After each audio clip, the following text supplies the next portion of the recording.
Hi, everyone. Thanks for coming tonight. Welcome to the Bringing Back 2 to 4 Flats panel. Thank you so much for coming. We're really excited to have everyone here and hear from some great panelists tonight. I just want to start with giving some thanks to some people who were a big part of making this happen.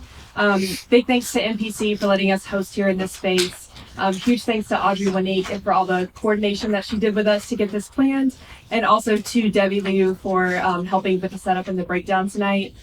I also want to give a big thanks to Strong Towns. Alex Montero was a huge part of planning this event, as well as Chloe Grom and Neil Stein, who helped put the packet together in the back. If you haven't gotten one, please do get one on your way out. Also want to give a thanks to Abundant Housing Illinois. Ratkika Prasad also helped with these packets. And just wanted to announce that this is probably going to be part of a series on missing middle housing. So we hope that there will be more events to come in the future.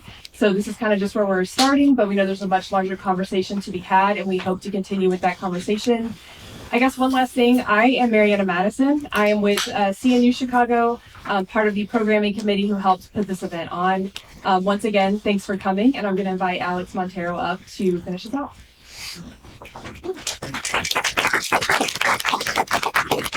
All right. Hey, everybody. Thank you so much for being here and joining us today. We're really excited about this event. My name is Alex Montero. I am the chairperson of Strongtown Chicago. And this event is a collaboration between Strongtown Chicago, CNU Chicago, and Abundant Housing Illinois. I want to especially thank the folks from CNU Chicago who did a lot of the legwork to get us into this space, make sure you all heard about this event and were able to join us today. And especially Mariana Madison, who you just heard from, Max Burns, Gary Scott, Alexei Chekhanov, Meg White, and Francis Locasio. Organizing an event of this type is really complex, and they did a fantastic job with it, so I really want to thank them. And also to Alan Ellis, who is helping to record tonight's event. So thank you, Alan. Now, our moderator for tonight is Stephen Vance. He is a volunteer member of Abundant Housing Illinois. He runs a business called Chicago Cityscape, and he makes maps like the one you might have seen in the packet or on the way in, showing the way that land use and zoning policy happens in the city of Chicago. He will be introducing our panelists for tonight, and we expect this to be a great discussion. This is a really important topic. 2 to 4 unit buildings make up about a third of the housing stock in the city. And at the point when Chicago was the fastest growing city in the planet, that was a huge part of building neighborhoods that were human scaled and still affordable to the people who came here to work and build lives. And we don't see as much of that housing type today as one would expect in the third largest city in the country. Today, we want to hear about why from the people who are involved in building these projects from the ground up. So without further ado, I will introduce Stephen Vance, and he will introduce our panelists. Thank you all for being here.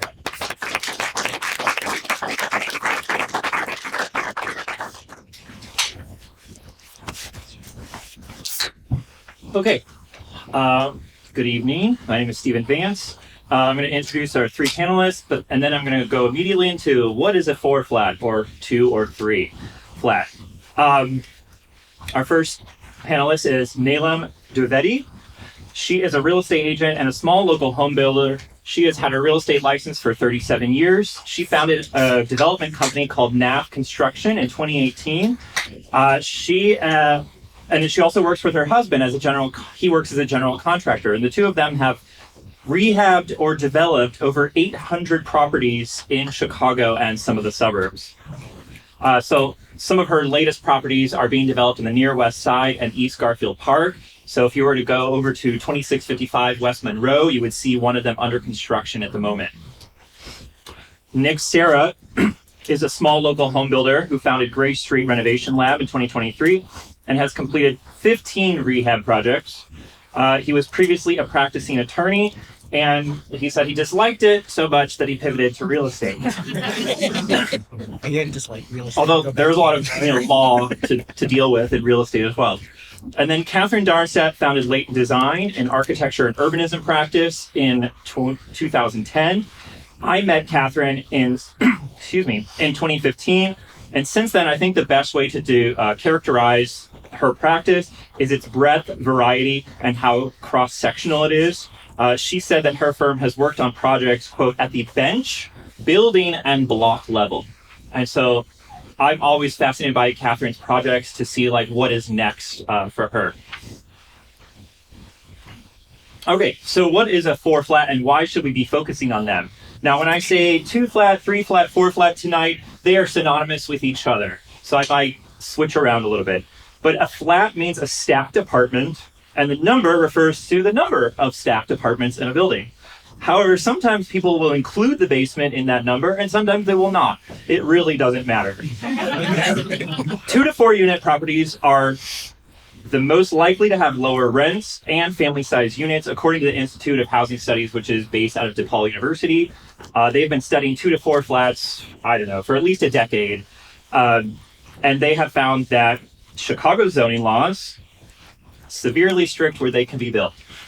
And changing those zoning laws to allow 2 to 4 flats by right will make it easier to increase the city's housing supply and grow the economy, which I'm also blending some of their thoughts and strong towns and abundant housing when I say that.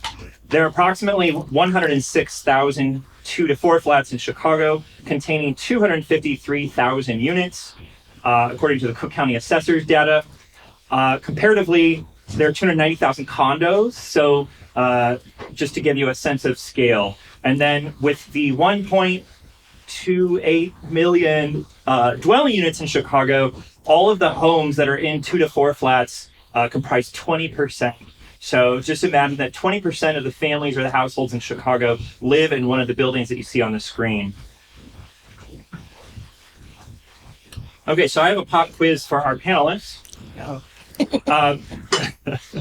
What is the percent of land area in Chicago that allows 2 to 4 flats? And this land area may also allow larger buildings, but basically we have an extreme amount of area devoted only to allowing single-family houses. So what is the percentage that allows multi-unit housing? 34.2%. Oh, no, sorry, and we are using Price is Right rules. So the closest number without going over, so Catherine, you said 34.2. 0.2, that's fine. Anybody else? I want to say 34.4 just to go 1%. Yeah. Okay. I'm gonna say, I won't do that to you. I'm going to go 1%. 40%. 40%. Okay, Neelan? I would say,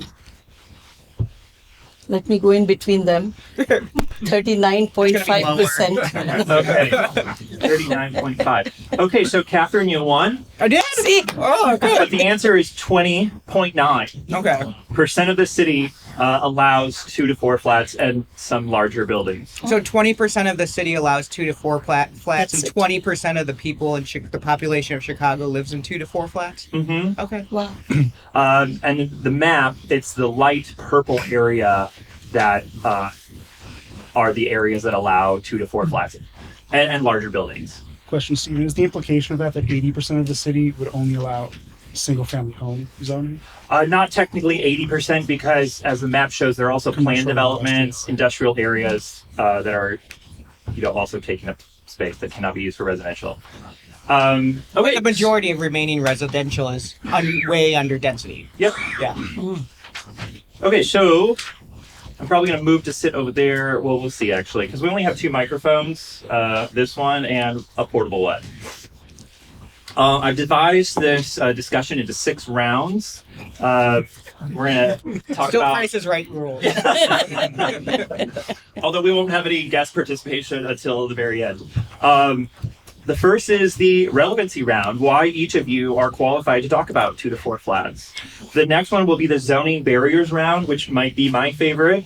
Construction barriers, design, costs, and what the future holds is our final round. Okay, so this is where you each get to talk about yourselves, sort of in a monologue, but you got to keep it short. 2 minutes? Yeah, actually 2 minutes is good.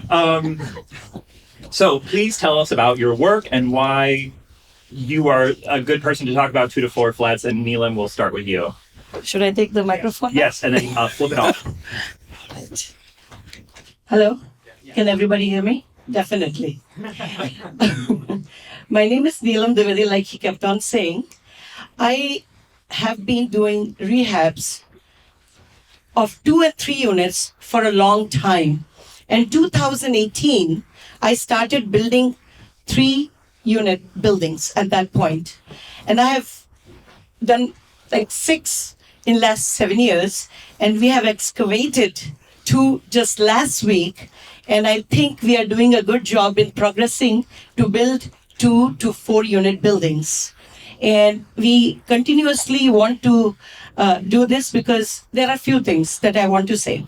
Say, for instance, if I have to sell the 2 and 4 unit buildings, it's easier for me to sell it to a homeowner with low down payment and a better interest rate. That is one of the motives that we have in case if we have to sell it. And we have been doing it for so long, we know the ins and outs of how to do it, from the architectural drawings to the permitting to the construction. And experience counts at that point. So one of the points that we make in the 4 flat packet that is by the door is that 4 units is the maximum that a mortgage lender will lend Yes. in a conforming mortgage product. Mortgage product, yes. And people can buy with like no or low money down, and homeownerships can really increase. If somebody wants to live in one of the units and rent the other 3 out, it helps them pay their mortgage. And it really is something that is sustainable, and they can have affordable housing or tenants in there that need rentals. That is our main goal, to have 2 to 4 unit buildings, because it's just easier to manage for us. Yeah. Nick? Sure. Don't go to law school. Why am I qualified for this? I've been renovating primarily 2 to 4 flat buildings for about only 3 years now. For me and my business, I have clients where I manage the process from finding the building, getting financing for the building. I work with our architects to do the plans. I work with the city for all the zoning specific items. I manage the construction, do all the interior design. Then I have someone on my team who leases them out. So even though I have significantly less experience, I manage all these processes kind of from soup to nuts, and I've seen kind of the good, bad, and the ugly of the 2 to 4 flat buildings. For all the reasons Steven mentioned about why 2 to 4 flats are great, we focus on these buildings because they're a lot of units per parcel. They're affordable, they're abundant in the city, and you can't really make more of them. On lots where these don't already exist, you can't build anymore. Yeah, it's been a very interesting process to pivot from law to this. A lot of those skills kind of transfer, but it's a lot of learning totally different dialects, kind of on the fly. Yeah, it's been kind of awesome. So. And speaking of dialects, I did ask that you, all 3 of you, make sure that you don't use too many acronyms or too much jargon. I have a virtual red Staples Easy button that I'll slam to have you explain what that is. So, Catherine? Yes, hi everyone. Catherine Darkstead, founder of Layton. Stephen also specifically asked me not to swear. So you'll see on top of the jargon. So in 15 years of having Layton, there's been a couple with 2 and 4 flats are not something you see predominantly on our website. Residential of that scale is not on our website, but we do design and renovate and build probably about 2 to 4 of them each year over the last 15 years. The ways that we've started to come in and really think about this as a holistic missing middle and affordable housing strategy is some of the clients that we've worked with over the years. So early in the firm, it started with thinking about and working on with clients who had a lot of building violations that were in 2 to 4 flats, and seeing how the city would come down onto them in many ways very uneven enforcement across the south and the west sides of the city, thinking through how do they go about these building renovations or improvements that they have to as part of zoning violations or code violations from over time. And then what happens is you see and gone to building court and see people lose their property, right? So there's a whole arc that comes from that. The other way that we've also looked at this is working with affordable housing developers at the small scale, like Habitat for Humanity, who are trying to change their model to now build 2 and 4 flats and can't get it to pencil out in their own model of how they build. which is mostly volunteer-based building and then subsidized construction materials and other labor force. We do have clients and renovate both existing buildings, so talking about 2 and 4 flats from existing buildings, and what's up on the screen is a new construction 2 flat that we're working with a developer to build in Pilsen right now. And within that is starting to understand where we're now seeing existing zoning, supposed new zoning regulation or streamlined interpretations not actually meet the projects where they are, because most of the city, and all of us will probably talk about, and many in the audience know, Chicago's an existing non-conforming city, right? But that's not how our building, our zoning, our regulations are designed to meet that. And so I think that becomes part of the challenges of, I've also seen over that 15-year arc of many of my employees, when they think about purchasing a first home, I mean, they're smart, they're architects, they're in this field, they want to buy a 2, a 3, a 4 flat, and they want to create kind of informal co-ops with their friends and pool their money together. So that's where they want to put their dollars right off the bat, and there's not enough housing in Chicago, even for my employees, right, of this particular model. So it's just like you see it consistently year after year. Something misses the mark where people and the demand is in 2, 3, and 4 flats, but the ability to achieve that, maintain it, or acquire it is not there quite yet. Okay, so show of hands, who lives in a 2 to 4 flat? Or, yeah, let's start with that one. Who lives in a 2 to 4 flat? Okay, let the record show it's like a third, I want to say. And then how many of you own a 2 to 4 flat, which may also be the one you live in? Okay, so maybe 10, 20%. That's great. So Catherine, you mentioned that the city is a non-conforming city. So let's move into the zoning barriers round. Yeah. And please explain what you mean by that. Right. Okay. So I'll give an example through the project that's on the screen. We're in Pilsen, where this project is, and you can see a couple things that are existing non-conforming. Right. We're in a block. First, the block doesn't have an alley. There's like our first zoning opinion or variance or administrative adjustment. We don't know, because we find out that sometimes we pay for zoning to give us an opinion only for them to take that opinion back later. And so we will find that out. We also have where we have a raised street. So many parts of the south and the west side had the streets raised from the original grade as they were putting in sewer lines and upgrading the city. So we have a raised street where our original grade is about 5.5 feet below street grade. So that makes this, and this is a 2-unit, so the lower level, the garden, right, is a single unit flat, and then the second and third floor, they're a duplex up. So we see that could be the owner unit. The client that we're working with very specifically wants to sell to somebody who will buy the whole building and rent out the lower level. So that's their market that they're looking at. Off the bat, they're not thinking about condoizing, they're not thinking about renting 2 units. They know the client that they want to sell to. And so you're trying to say that the conditions at this property in Pilsen are not unique to this property in Pilsen. No, this is many blocks of the same exact conditions, but we see 3 existing non-conforming pieces just right off the bat. That's why the building, when they bought this property, the building was about to fall down. So it was probably about a week away from just falling over on itself, and the owner of the building wanted to get out of it because they felt that they were going to get a huge rash of fines and violations that were going to come down on them. And so within that allowed for the property, still expensive, still about $200,000 to purchase the property in the building, demo it before you actually put anything new on it. And then what we're seeing is how this block will develop over time. You can see the neighbor to the left, right, hasn't improved that lot.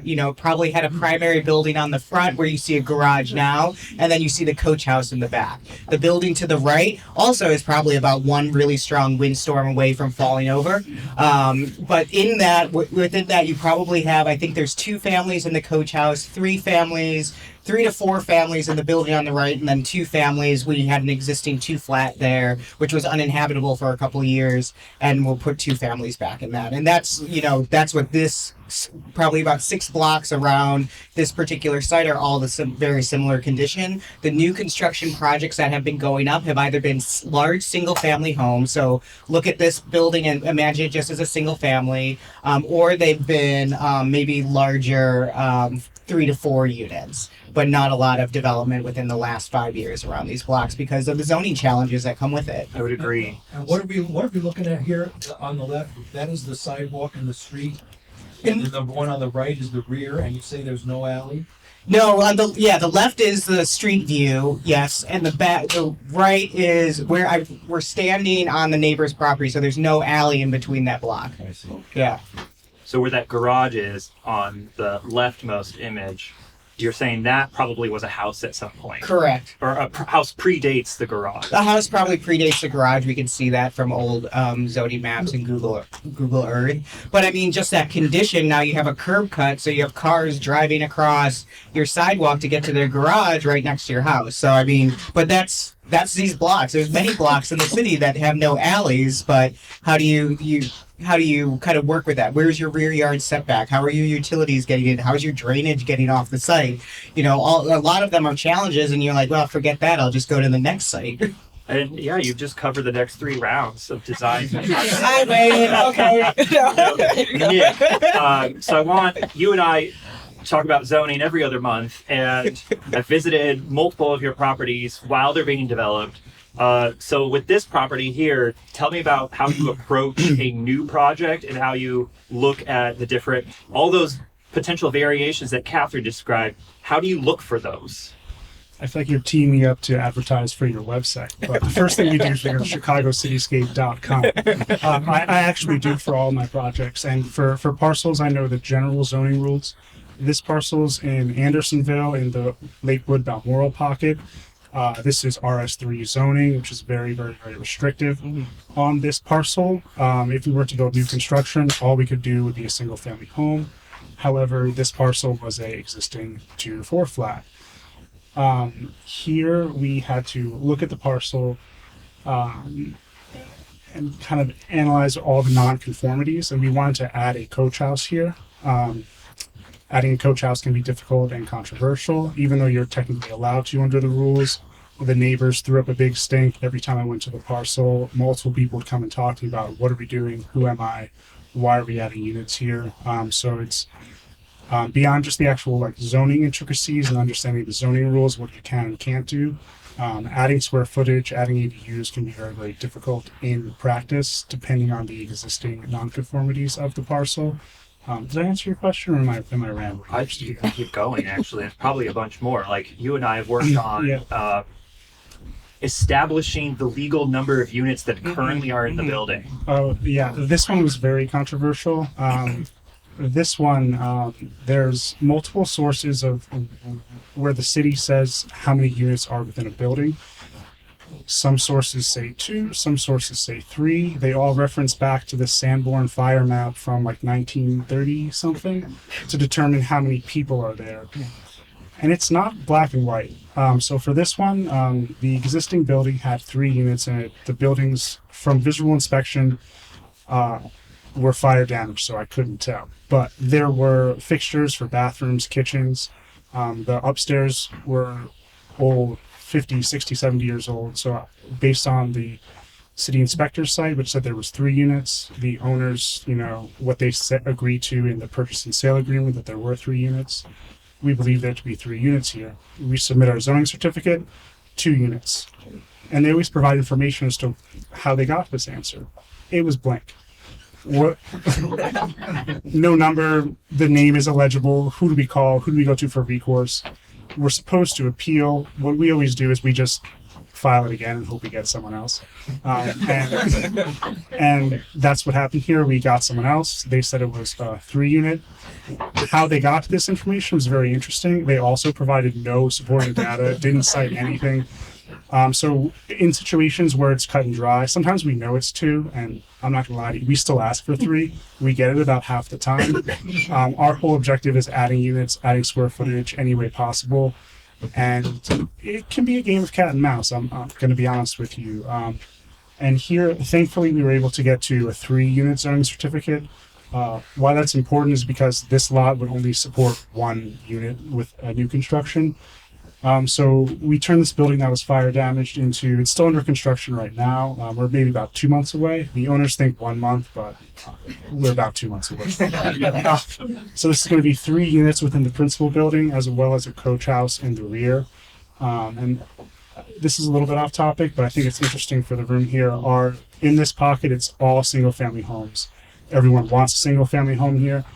Our competing offer was a developer who was going to knock it down and build a white modern farmhouse with 2 wine rooms. It was very Wine caves. well, yeah, and I hate that. So we honestly way overbid on this because it was kind of a like tit for tat against developers with like competing ideologies. Definitely overbid on that, but yeah. So it's kind of there's these zoning nuances, and then you're buying properties not in a vacuum, but against other people with all these different ideas for the property. Most of them bad, but I'm biased towards my own ideas. Did I now answer your question? Yes, you did. And so I'm going to move on to the construction barriers round. And so you were saying that to get the zoning certificate from the city, you want it to say one thing. And I believe that's something people also want when they get an appraisal on a property. So Neela, tell us about how appraisals work for getting loans. I would like to tell you the first instance where we had really hurdles initially when we started to build the new construction. But we are pretty established with a couple banks, and they know that we do a good job in finishing the projects on time. So it does not push us for any hurdles. But when we take new customers who want to start, then they feel that they are being asked so many questions, so many, things. They get disheartened right from the beginning because construction loans are not easy all the time, because they are giving money for something that is going to be constructed. But how long, when, it makes a difference. The timing makes a lot of difference. So there's a level of risk. Level of risk, yes. But when you know what you are going to do, then there is no risk. You continuously progress with the development of your units and just complete the project. And once you complete the project, you can go back to the bank. Either you are selling it or you are turning that into a permanent loan. So the challenge for newcomers becomes a really bad one. I experienced when I was trying to build a property for my daughter. When she had a great job, great credit, great equity to put down, she was not given a loan because she was not experienced. Even though we said we are the builders who will be helping her out, still she did not get the loan. So I had to direct her to the bank that I deal with. And since then, she has been established with that bank. So, initially it can be a challenge. It's the trust the bank has to have in the builder, and then they only progress and give the loans. Nick, do you have similar relationships with lenders, and have you had any appraisal gaps? So yes, I have similar relationships with lenders. I use primarily one lender for every single project, and all of our loans are commercial and non-conforming, so there's different appraisal rules. All of our properties are valued based on the income they produce as opposed to the sales comparable approach, which is a huge issue because most of the appraisal gaps come from an appraiser looking at comps of buildings that sold nearby that really don't track a brand new renovated building, giving their opinion and having a CYA, which is an acronym for cover your butt. And their appraisal, they have an incentive to kind of come in at the lower end, and you get all these issues where your construction cost $1 million, the appraisal came in at $1.1 million. It's producing enough revenue from the building to pay for all the expenses plus a little bit of cash flow, but the bank's now asking you to contribute another $200,000 of cash that you may or may not have. We had an issue recently where there was a building we renovated, And the appraisers, my client wanted to get into conforming financing because the interest rates are a little bit lower than the commercial loans. Can you explain what conforming means? In a sense? Yeah, conforming is a loan that's backed by Fannie or Freddie Mae. So like when you go to buy a condo or, you know, the American Dream house with a white picket fence, that's a 30-year fixed loan. Commercial loans, and they have very specific rules that allow you to get those more favorable terms.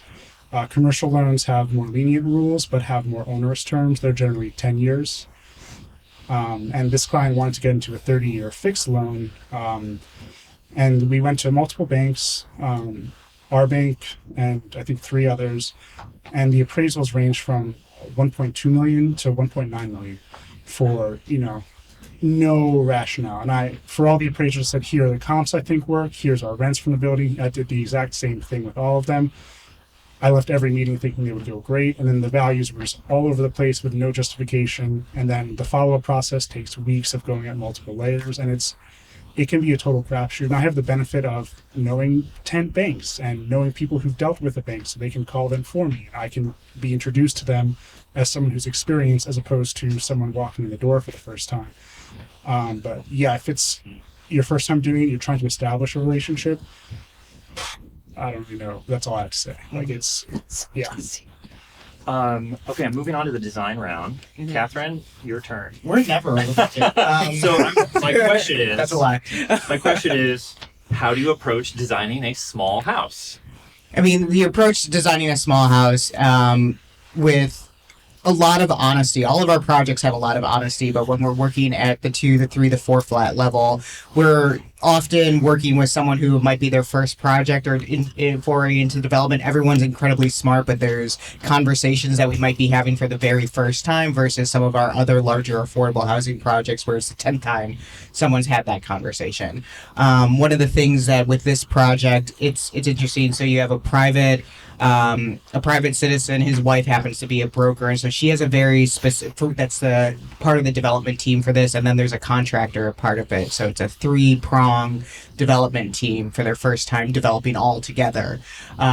And sometimes it works out, sometimes it doesn't. But what was really interesting about how the broker approached everything, and she's like, I don't want this building to look like anything I'm seeing every day when I go and show other buildings, because I know the client that we want to sell to, and I want to be able to say, you don't see this, you don't see that, you don't see, you know, this whole block is like black and grays, you know, new development. We know what that starts to look like. So can we have a different color? Can we play with different things? Can we put different fixtures throughout the building? Can we just like tweak the type of tile we use? So we still have incredibly strict and budget conscious parameters that we look at, but it's a kind of a little bit of flexibility that we have to look at when we're trying to design within that. You know, she's like, no subway tile, and I'm like, what's my tile budget again? Are you sure about that?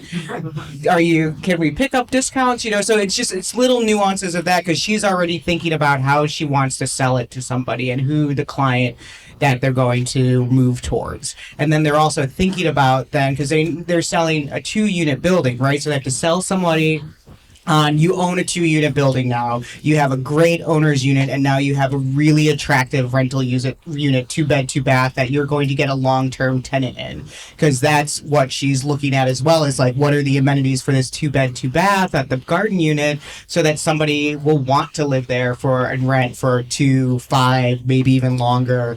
Can a family move into it? Can a family grow into the duplex up unit? So there's nuances of like, we argue about closets all the time. She's like, where do you wash a baby? Can I wash a baby in this sink? And I was like, it's been a long time since I washed a baby, but like, it's a really nuanced way of how she's thinking about living, and she's thinking about it living long term, where I think a lot of also missing middle conversation is multi-generational living, but she's not using those terms, but she's really thinking about a home as a lifespan, as like, this might be someone's forever home, and let's treat it like that. But like, don't give me any black and gray in the process. Neelam, I want you to talk about how you approach designing a small house. Well, most of the properties that we have developed, new ones, are 2 to 4 unit buildings. But the single family homes, we keep our designs pretty simple and very much conforming to the like the looks of the houses on the block or in that particular area. We keep it simple, but functionality wise and amenity wise, we keep it. We think what people usually want, and we try to incorporate everything in the architectural drawings and stuff. And most of the stuff that we use are quality stuff, good cabinets. We just don't go to one place and just buy the cabinets. We have most of the time custom vanities, nice. My husband, I'll just say, he's very particular about stuff, what he wants to put in a house. Very, very particular. If he sees anything, it'll be taken out and redone. That's kind of approach. He keeps it all the time.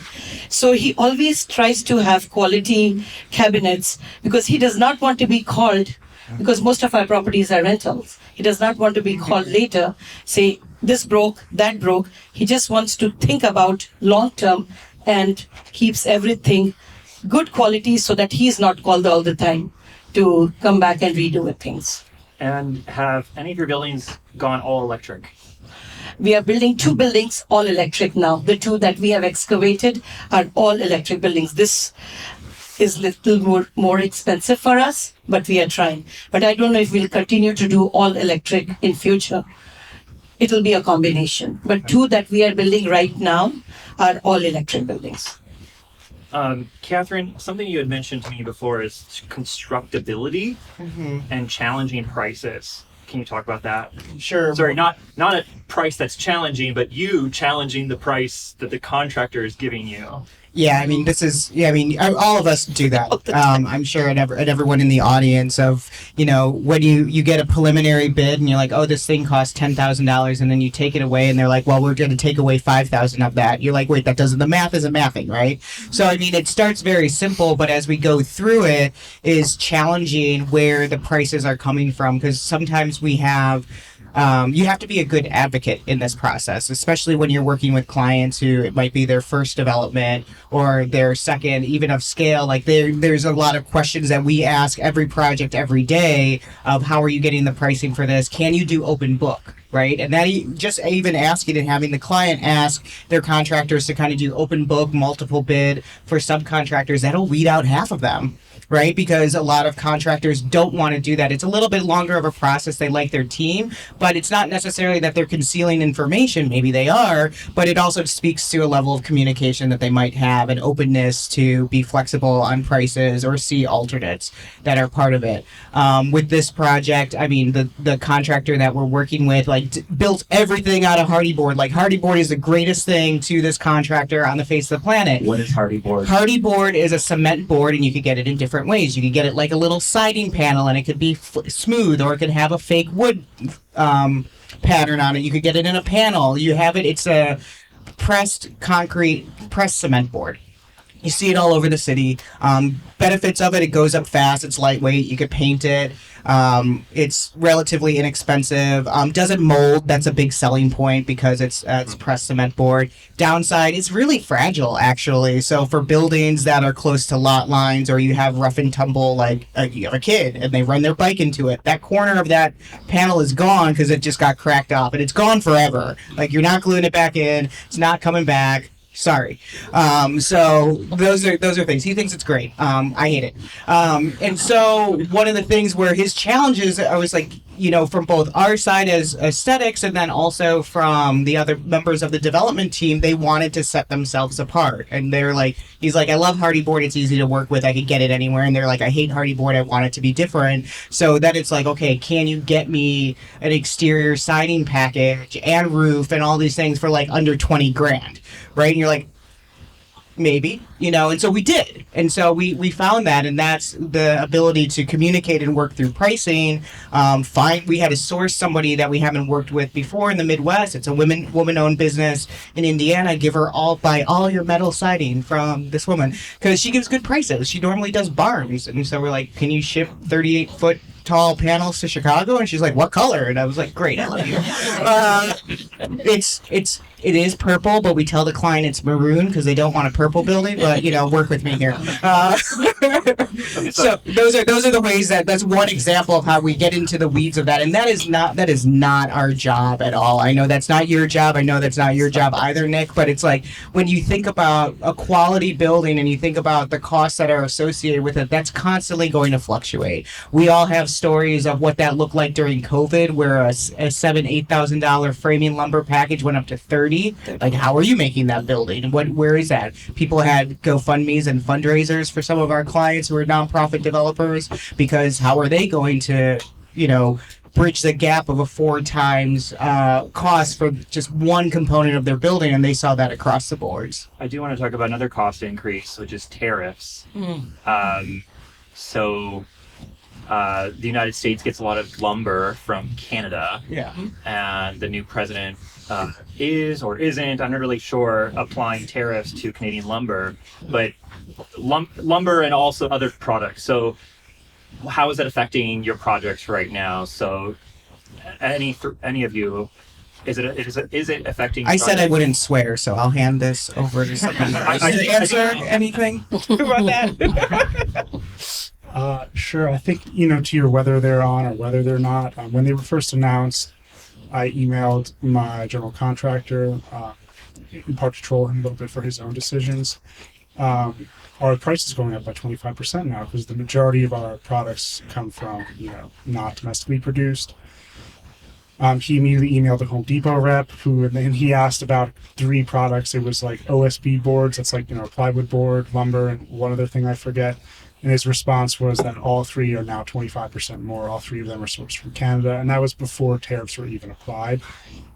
So a lot of the time, businesses will, they'll be proactive in raising their prices in anticipation, which to me is, swear word inducing, because it's their existing product. They're not sure if these things will actually be in place. And it's kind of just a way to scrape an excess of profit from people who are a captive audience, because we can't get lumber from anywhere else. 90% of the lumber trees in North America are in Canada. There's not these huge reserves of them in the United States that don't really exist. And so immediately prices increased, and then when they were not announced, they kind of, fluctuated back down, maybe just to 10% higher than that announcement. So it's constantly changing. For me, I have relationships with commercial suppliers in all areas, and I'm constantly bouncing kind of between them. And yeah, the tariffs and the instability from that really threaten my projects, because, we tell the bank from day one, here's our budget. We get one from our contractor. I add 10% onto it, give it to the bank. And then it's such a crapshoot. By the time you order that steel, it's 6 months later. Mm-hmm. How, if you're pre-COVID, how could you predict those price rises? Even now, it's so variable. Even if the supply chain is totally fine, our steel supplier really started using DraftKings a lot and got into trouble. Started just random stuff you can't predict that impact your pricing. And it's So you said you add 10%. You add 10% to the contractor's budget. Yeah. Why do you do that? I do that because he's always wrong, and I do it to protect. Sorry, Jesse. To protect himself, because inevitably he'll come back and ask. He'll explain to me why it's more money, and I agree with him. I understand. I also have a penchant for going way over the top with interior design. I'm not sure there's an economic case for it, but it's fun and I like it, so I'm gonna do it. And I don't know, it's cool, and so I always go over budget on tile, lighting, just every interior finish humanly possible. But I do that in part to also insulate against these just price increases that occur organically over time. And because of, geopolitical instability, supply chain stuff, all of a sudden, the evergreen turns 3 degrees sideways, the Suez Canal's blocked. I can't get all my stuff anymore. What do? There's just so much stuff we can't predict that we always need a buffer. It's every construction budget is 20% higher, 30% higher than you thought it was, 15% higher than what your quote was, if you don't do anything silly. Okay, so construction costs are one aspect. land costs. I want to talk about land costs. Sure. So Neelam, out of the three of you, you've got the most land. So how much are you paying for it? How do you find it? How do I find it? Do I need to give that secret out? I'll have too much competition. No, just kidding. No. We buy a lot of lots from the city of Chicago, CCLBA, and private sellers. What is CCLBA? That is Cook County Land Bank. But we don't buy expensive lots. Our developments are mostly in East Garfield Park and Humble Park, and most of the properties that we develop in those areas, because there's a lot of development going on, and that's where we buy. We continuously buy. And how would you describe the process of buying land from either the city or the Cook County Land Bank Authority? Tedious, And how long does it take to close? forever. But I can just definitely tell you the person who is in charge of selling the lots from the city, he's one of the best bureaucrats that I can have. He's one of the best. But if anybody else gets involved, it's a tedious process. But if he's there, it's very easy. What is the slogan? Huh? What is the slowdown?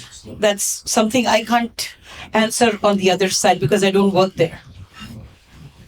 But I have a question. Can I ask a question? Yeah, go ahead. Sorry. Get So the do microphone.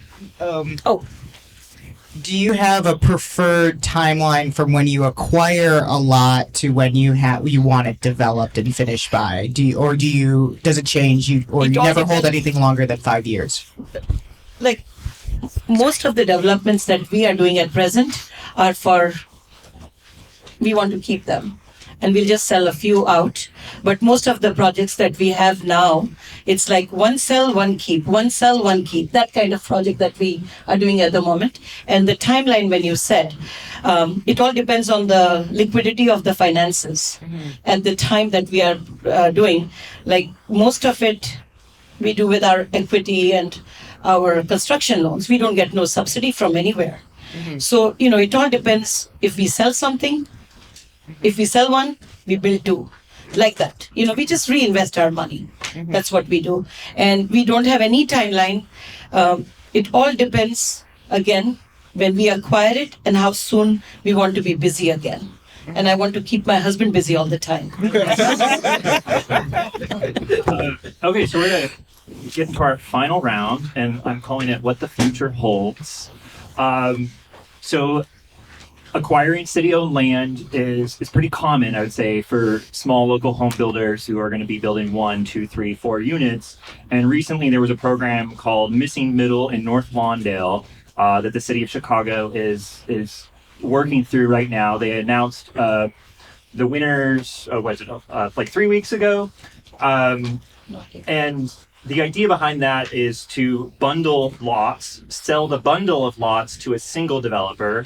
So they have several bundles, but and then part of it is that because construction costs are so high compared to the actual price you could sell the property for, there's a gap there. So the city's willing to pitch in $150,000 per unit, up to $150,000 per unit. Wow. Did any of you participate in that program? I didn't know about it. Or were you part of a team to participate in that program? So actually, the developer for this project started down that journey and then didn't pursue it in the end and finally submit because the over-under of how long would this actually take to work with the city, they just said, it was a wash. They're like, we're not going to do it. Sorry, that was my snacks. So they started that way. This design is a derivation from the missing middle housing from CAC. This panel, this event is part of the groups that we mentioned earlier: Strong Town Chicago, CNU Chicago, Abundant Housing Illinois. And I think I'm missing one. I have all their logos. And NPC. To have 4 flats everywhere. So we talked about the zoning. Only 20.9% of the city's land area that allows residential for multi-unit buildings.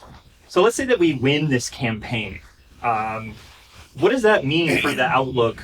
How do you see that affecting your businesses? Open question. Yeah, I'm holding the microphone, so for us, the biggest thing we target are lots where we can add units where it makes sense to do these projects. And if you could do 4 flats everywhere, it would immediately open up all of these RS3 lots that currently just make no sense to us and then get converted to luxury single family homes. Because there's probably, if you look at the map over there, there's probably, 60% of the city where the buildings on the lots make no sense. So the only way we ever look for an RS3 lot, which is a single family zoning designation, is if there's an existing structure on it that is non-conforming. So for us, that would open up a ton of inventory. For me, me and my business partner, we're looking for properties for ourselves and for like 6 people right now. And inventory is our biggest problem. We're hustling. We're getting off-market deals. We're talking to neighbors. We're knocking on doors. We're looking at Zillow at 3 a.m. and like messaging each other about stuff. Like we're trying really hard. Inventory is our biggest problem, and being able to buy these properties and turn them from whatever they are, an old stick and frame house, into a 4-unit brick building that adheres to the quote unquote character of the neighborhood would be amazing and alleviate the biggest constraint in my business model right now. Yeah, I love it. All right, I'm back. And so one of the things that we would see is a majority of our clients are very mission and community driven, and what they're looking at in terms of when they come to us for small nonprofits, smaller community organizations, when they want to develop housing, they're looking at it as transitional housing, emergency housing, single mothers, domestic violence, transgender individuals who lose their housing or get kicked out from their families. They have very specific focus of who they want to house, and they can't find the inventory to build the type of density that they're looking for.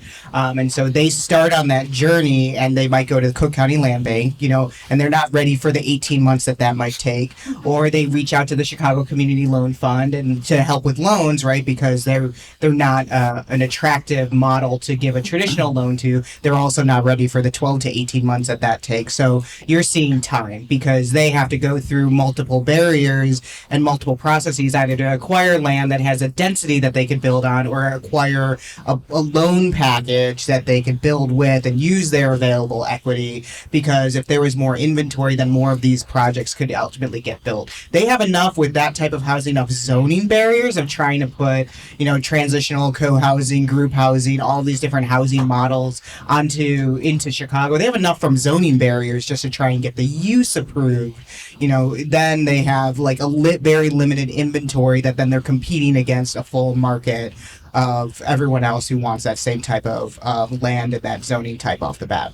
Are you saying that a 4 flat is also useful for group living or transitional living situations? We're finding it. So, we have a client right now that it's a nonprofit organization. They're walking in with about $2.5 million in equity, and they're like, we want to do housing for this population in Chicago. And so they've recently, and they're working with the land bank, they're working with the loan fund, and they've just pivoted because they just lost a building that had about 40 units in it that they were willing to renovate to another buyer. And so they want to stay in a particular neighborhood, and there's not a lot of buildings that size. That was the one. So they're walking up and down the block, seeing what other buildings that might be, 6 to 12 units existing that they could renovate. But then they also started looking at lots. As everyone knows, there's a huge land sale going on from the delinquent landowner, the woman who lives on Susie. So they're like, we could buy a bunch of lots from this auction, and we could build on those. And now they're like, what's RS3? Why can we only put like 1 unit on it? Because a majority of those lots, right, are RS2, 3 lots, but it's in the area that they want to develop in, but they're finding that they can't put the density of housing. So yes, they would develop multiple 4 to 6 units, and that would meet their model, as well as renovate an existing building that had, maybe 10 to 20 units. I think it's a great idea. It is. And they have the money. Like, they're like, we just want to give somebody money to build this. Why is it so hard? So Neelam, I'm going to give you the last word on this question. Sure. So if we allow 4 flats, everywhere in Chicago, what impact does that have? I would say it will really help the housing shortages that they have, and it will be affordable and sustainable. You know, everybody cannot pay high rents. When there are more units available, the rentals will be more competitive, not skyrocketing. People are getting pushed out because they can't afford the rents than presently is.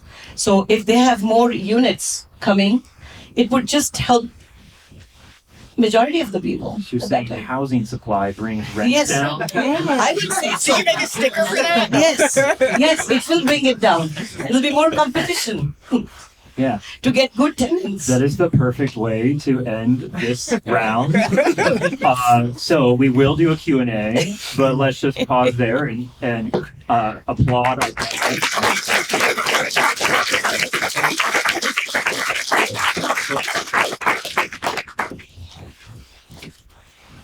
I hope it's easy. Ask us I questions. We're hope it's nice. hard, actually. We have like, I don't know, 12 minutes, I think. Great, you were first, and you will also get to pick a sticker for asking a question. Like it has to define my question? Oh, actually, you know what? I have rules as well. Oh, great. Of course. Questions only, no comments, and no monologues. Great. Go ahead. I'm there.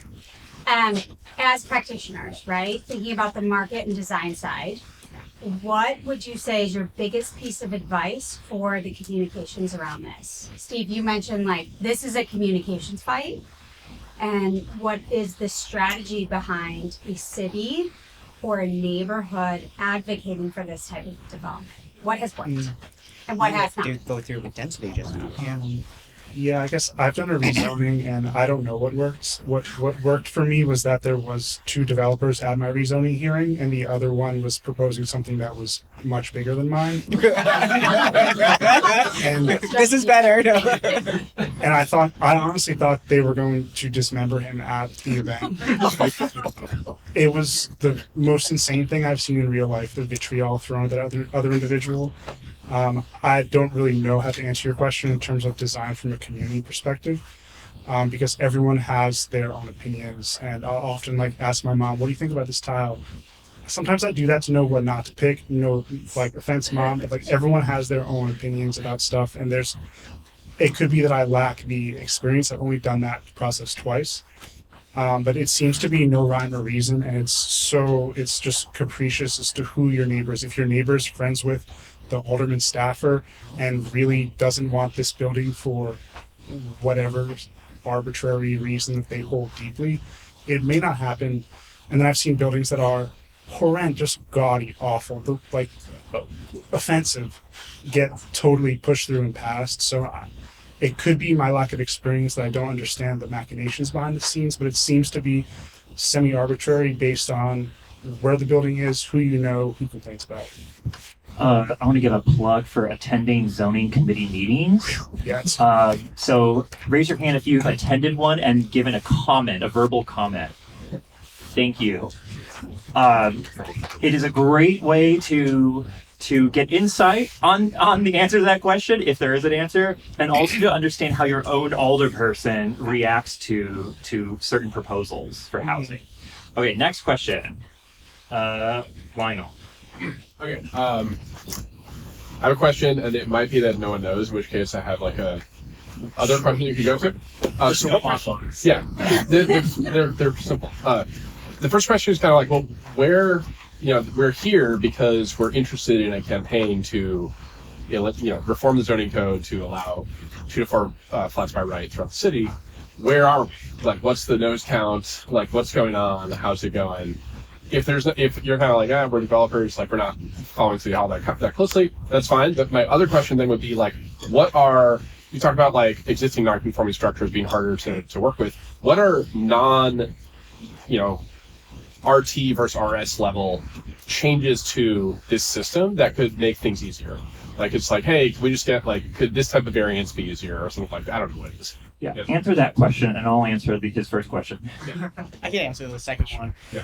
So it's actually enforcing the rules that are on the books. Stephen and I were talking earlier for another project that's not up here, which is an existing 4 flat north side. It's a balloon frame structure, so you already know that that's impossible to rehab right off the bat. Balloon frame structures were built like Chicago Fire, and they're wood. It's a wood framing system. The exterior framing member goes past the floor. So if you try and renovate everything, like open a window, all that, like the reason it got the name balloon frame, it could go up very fast. Like go up and get framed like a balloon, but it also, if you mess around too much with it, it could kind of pop and like the exterior walls fall out. So structural things that they want to, improve that. But here's the thing is, so we nerd out all the time once a month as part of the mayoral task force. I always talk to Stephen about zoning things. And within the zoning department, you have 3 different levels of zoning relief. You have administrative adjustment, which is your zoning reviewer can look at it, talk internally, and approve the thing that's non-conforming. That could be your existing building is too tall than current zoning because it was built before current zoning, right? It's a little bit bigger. It's a little bit too close to the property line.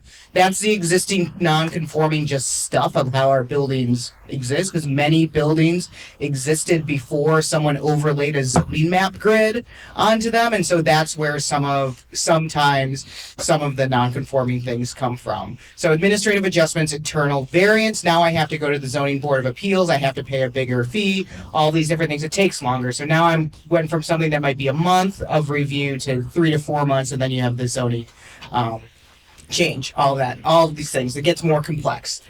For that 4 flat option, we wrote, and the client wrote a letter and paid a fee to ask for the zoning department to give them an opinion about 2 specific things. The building's non-conforming, it's a little bit too tall. The building's too close to the side yard setback, so can they do what they want?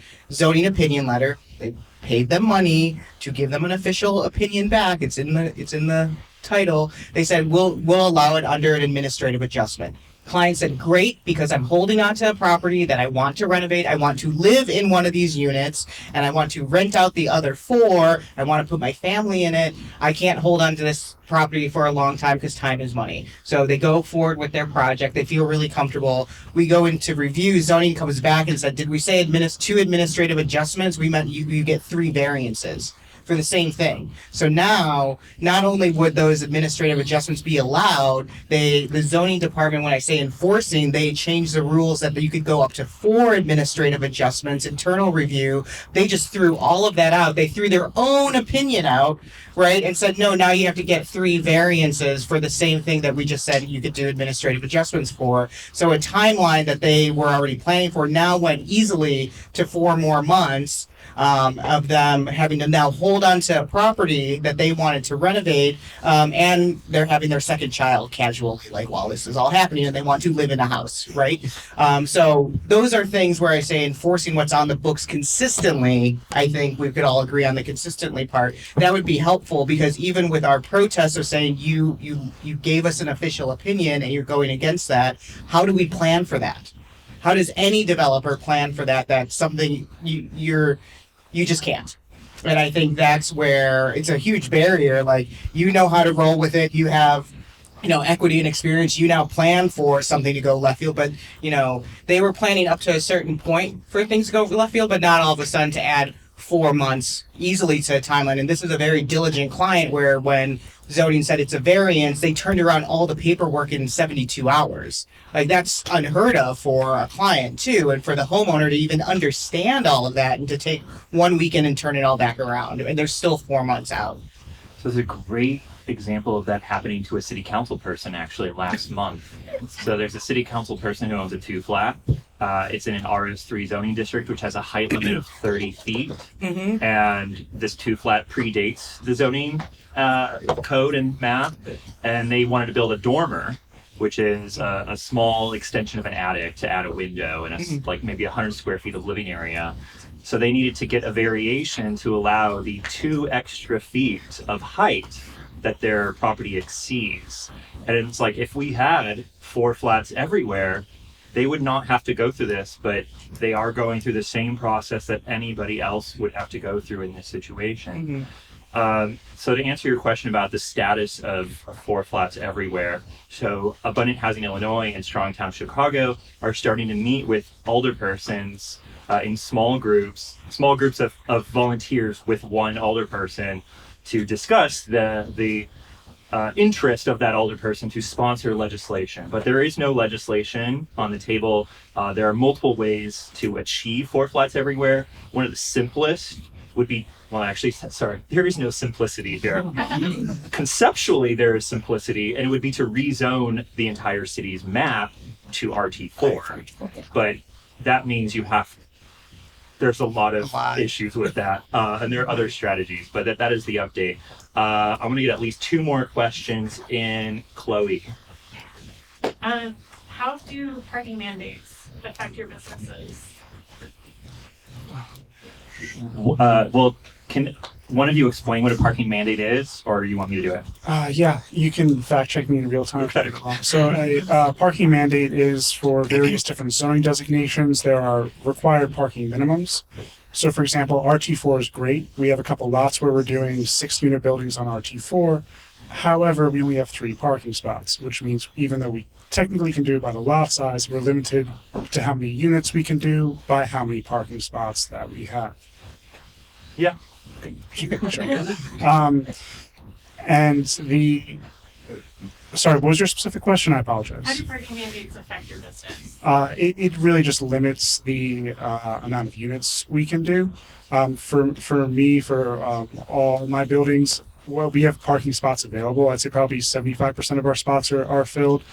Granted, most of our areas are transit served, so it's not something that a lot of renters particularly keen for, but it is something that limits the amount of units that we can provide.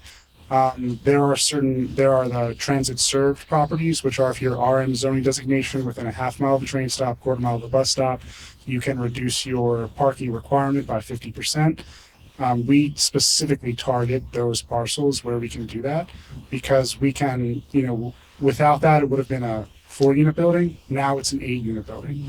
And, the land price is the same, but the amount of units we can, service to the community double. To us, most of our projects fit that description, and that's kind of, I think, our kind of edge in the market is that people aren't really looking for these. And just the ability to not have a parking minimum tied to our lot is our entire business model. It's our entire value add.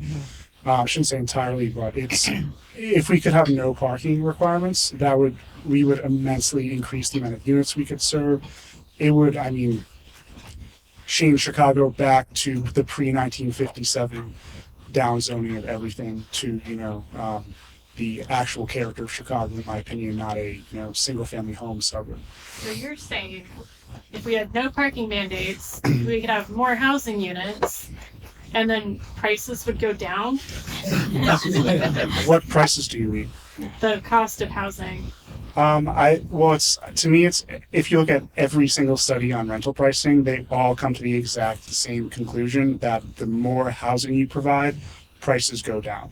If I make my luxury building with 100 units in it, no one's going to rent it if there's comparables at a lower price. If you there's a recent study in Minneapolis where they added like a ton of units over 2 years, and prices net went down. Austin, prices went down when they had a building boom.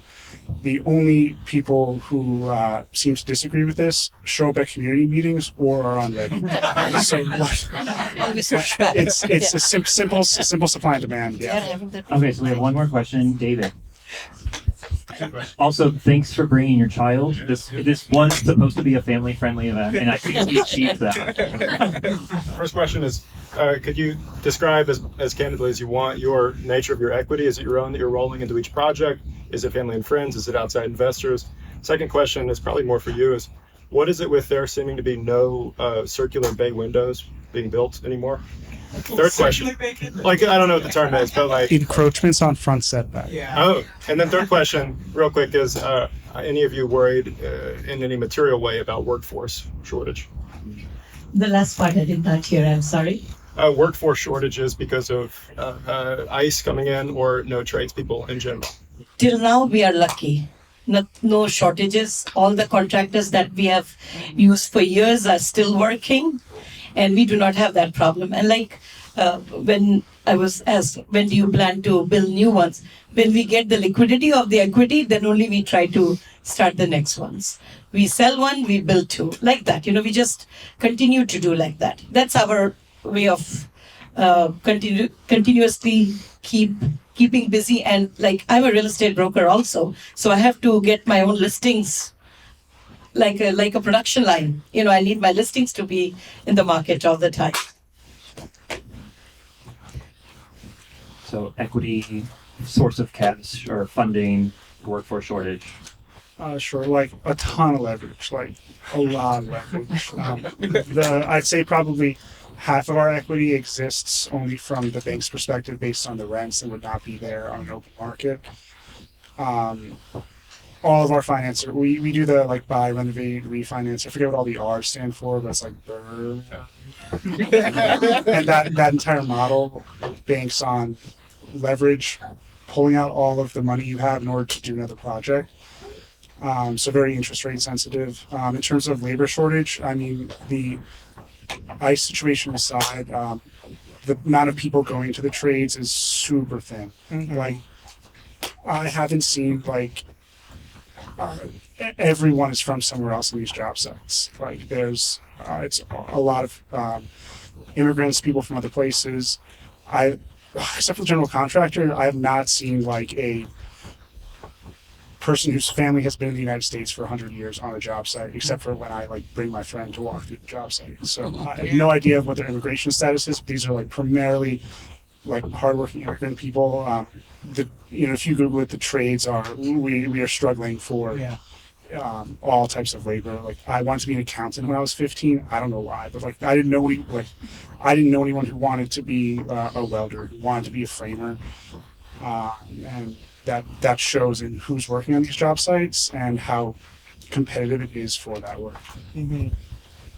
And to add on to workforce, that also translates into experienced building inspectors and people who are going into the building and zoning departments and working there, which feeds into our timelines for both review, inspections, things like that. I think there's 6 electrical inspectors for the entire city of Chicago, which is, I mean, that's a real number, right? And that just feeds into everything across the board of what we're looking at. I think there are amazing workforce training and development programs that exist in Chicago to teach the trades, but we're also in a climate where you're going to have extreme union pushback, who is the biggest advocate of bringing people into the trades when you start to see that pathway of having a good union job, someone who's advocating for quality pay and benefits, if that's going to start to go away, because we have Chicago, it might not go away. We'll probably always be a union city at some point. It's going to go away at the state level. It's definitely going to go away at the federal level. We're already seeing that across the board. So like, I don't know what that starts to look like. One other thing that's been interesting is last year, a company that works within robotics reached out to us because they're looking to get into the construction trades and build homes. They just want to panelize systems, essentially.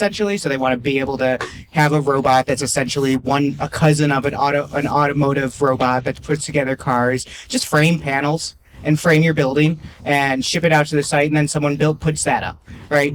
So it's an interesting take to look at that. I don't know if we will ultimately build a building with them this year or not, but I like this idea of like designed by you, built by robots that could kind of come from that. But part of their point of marketing is very specifically the decline of people going into the trades. And they are feeding into that whole narrative of saying, here's why you need robots, because they can build 24/7. They never need a break, higher accuracy, more efficiency in terms of your material use, because your material costs are going across the board, no work, no incidents, and then you still could use your skilled labor, a smaller skilled labor team on site to assemble it. So, I mean, that's where Silicon Valley has always been trying to figure out how to, make money off of some type of construction technology, because how we build currently, I mean, you could dig up someone from like 1825 and drop them on a Chicago job site and they'd be like, I know how to build this. It's like it hasn't really gone much further. And I don't know, maybe that's the happy hour discussion. Like, does it need to go much further? Like, do we need 3D printing? Do we need robots? Like, where does construction go within the conversation of 2 and 4 flats? Like, do we just still need to build it by hand, or where do technology and efficiencies make the most sense in this housing model that we have. Okay, actually, we have 4 minutes, so I can take one more question. You. The robot thing actually like brings another question. There's a lot of companies that are like, well, maybe not a lot. Like there's companies that are making noise about like these prefab buildings, like build in a factory, ship it on a truck, something to do it panelized, some like conceptually, I get how that shaves down the construction time and cost. How come that hasn't gotten into your area? Yeah, So we're have you talking guys about modular, yeah, modular prefab. So I got really into a couple rabbit holes on this, and I have a couple ideas that involve prefab homes, and I've contacted maybe like 5 of the bigger companies. And for prefab homes, like a prefab home is essentially like a trailer is a prefabricated home. But like maybe in the past 10 years, there's been a renaissance of the term prefabricated to be more of like a luxury type of product. And all the prefabricated home companies I reached out to, I got like pricing, like I went pretty far into the weeds with them to learn about what their pricing actually was. And it was just like 75% more expensive than an actual like building a regular. So like congrats, they've made it for you in the factory, but it cost you like significantly more than just doing it on site. Okay, so tell us about shipping container houses. Should we build them? Oh my God, fucking no. I made it this far, but like we for Layton, we ran the Boombox program, and that was our rabbit hole of using shipping containers to transform them into pop-up retail spaces. And so we did that all across the city. We did shipping containers in the West Loop. I'm sorry, we brought a lot of shipping containers to Chicago at that point. But there is, it doesn't make sense. You want it to make sense. You want it to modular and container construction and panelized systems. You really want them to work. And so I think that's why a lot of them go as far as we do down these rabbit holes. I mean, a steel box does nothing for your energy efficiency. In Chicago, you have to build a wall around the wall, in order to 2 walls, both sides, so that makes no sense. So, and then also thinking about just because you have an efficient and cost-effective modular unit of the container, 8x20, 8x40, however you want it, you have to do so much work of you have to just build a whole house around it. You might as well just build a house. And then you have just the inspections on top of that, right? Because you have a whole extra layer of inspections when you're doing modular, either in the factory or in the field. You have inspectors who are not ready or who don't want to see that. They don't want to see that type of construction, and they will respond to your building as such and the inspections as such. There are periodically every year or every quarter, we probably get people who reach out to us because somebody said like, oh, they call another architect. They're like, we want to do shipping containers. They're like, talk to Catherine. And they send them my way, and I kill their dreams in like 20 seconds. And there's a reason, and the reason why is because the cost. It costs more than a traditional stick build. It provides no efficiency unless you're building it yourself, like on in a region where you could like self-build.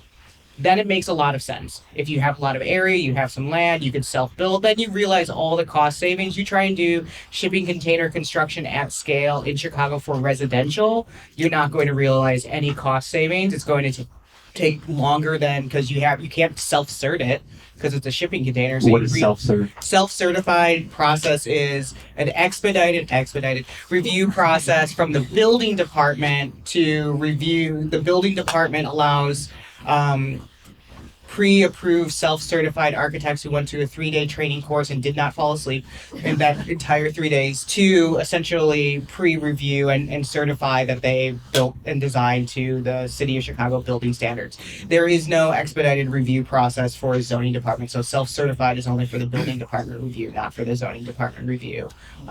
So that's that. So, I mean, yeah, in a container, then you have to go through your standard plan process, which right now is like 78 days of review versus self-certified for building department review. It's, once the PM gets it, it's usually less than 48 hours. Then you got to go wait in zoning. Okay, so that's all. Thank you. There is a happy hour. It is 2.5 blocks away from here at Industry Ale Brew Pub, 230 South Wabash, next to the Exchequer Restaurant. sponsored or not sponsored, hosted by CNU Chicago. Someone will be leading a walk over there. I will also be over there, but we need to vacate this room in the next 29 minutes. So networking can occur, but it should occur at Industry Ales. Thank you very much. Thank you.